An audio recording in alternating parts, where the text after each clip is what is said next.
जुड़ी हुई है बड़ी जानकारी। बंगाल चुनाव में टीएमसी की करारी हार के बाद राहुल गांधी और टीएमसी के नेता सांसद अभिषेक बनर्जी के बीच फोन पर बातचीत हुई है। सूत्रों के मुताबिक दोनों नेताओं के बीच बंगाल में वोट चोरी और चुनाव के दौरान की गई हेराफेरी पर बात हुई है। कांग्रेस और टीएमसी के नेताओं के बीच इस बातचीत में कई राजनीतिक मायने निकाले जा रहे हैं। जिस इंडिया गठबंधन को लेकर ममता बनर्जी दबाव की राजनीति करती रही, उसी इंडिया गठबंधन को अब ममता बनर्जी जरूरी बता रही है। कल की प्रेस कॉन्फ्रेंस में भी ममता बनर्जी ने कहा था कि अब आईएनडीआईए ब्लॉक को मजबूत करने पर काम करेंगे। उनकी जो पार्टी है वो आईएनडीआईए गठबंधन के साथ है। हालांकि राहुल गांधी ने कल ही एक ट्वीट के जरिए साफ किया कि वो बीजेपी और उसकी वोट चोरी के खिलाफ ममता बनर्जी के साथ खड़े हैं। और अब खबर ये सामने आ रही है कि यहाँ पर बाकायदा बातचीत भी हुई है। हालांकि चुनाव में जरूर दोनों अलग अलग नजर आए। आपको याद होगा कि महाराष्ट्र से संजय राउत ने भी कह दिया था कि अगर ममता बनर्जी पहले राहुल गांधी से बात कर लेती तो हो सकता था कि परिणाम कुछ और होता। लेकिन अब जो बड़ी जानकारी है वो ये कि राहुल गांधी और अभिषेक बनर्जी के बीच फोन पर बातचीत हुई है। अभिषेक बनर्जी के साथ बातचीत के बाद राहुल गांधी ने बाकायदा अपने सोशल मीडिया हैंडल एक्स पर एक पोस्ट लिखा है। पोस्ट में उन्होंने ममता बनर्जी के आरोपों का समर्थन किया, बीजेपी पर हमला बोला है। बड़ी खबर यह है कि राहुल गांधी ने लिखा कि वोट चोरी से कभी सीटें चुराई जाती है तो कभी पूरी सरकार। लोकसभा के 240 बीजेपी सांसदों में मोटे तौर पर हर छठा सांसद वोट चोरी से जीता है। पहचानना मुश्किल नहीं क्या उन्हें बीजेपी की भाषा में घुसपैठिए कहें, और हरियाणा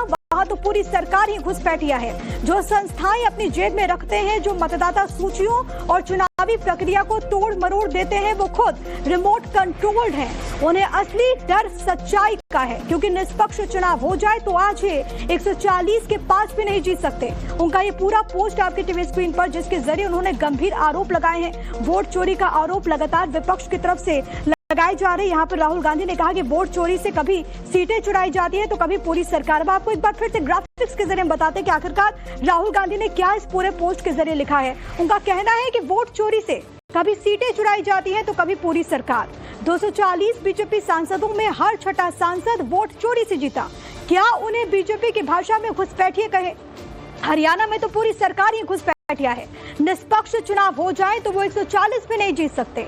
वोट चोरी से कभी सीटें चुराई जाती हैं तो कभी पूरी सरकार ही उनकी तरफ से पोस्ट किया गया। अब आपको सुनाते कि ममता बनर्जी ने कल आईएनडीआईए ब्लॉक को लेकर क्या कहा था, कैसे उनके सुर बदल गए, आप जरा सुनिए। I am grateful to all my India team's leader. Sonia ji rang up me, Rahul Gandhi rang up me, Arvind Kejriwal, Uddhav Thackeray, Akhilesh Yadav, Tejaswi, Hemant Soren Yadav, Jharkhand Chief Minister, all the allies of United India Alliance, Indian Alliance. They said we are totally, absolutely with you. I think our solidarity will be united and strong for the next days. Akhilesh requested me to come today itself, but I said you come better tomorrow. So he's coming tomorrow.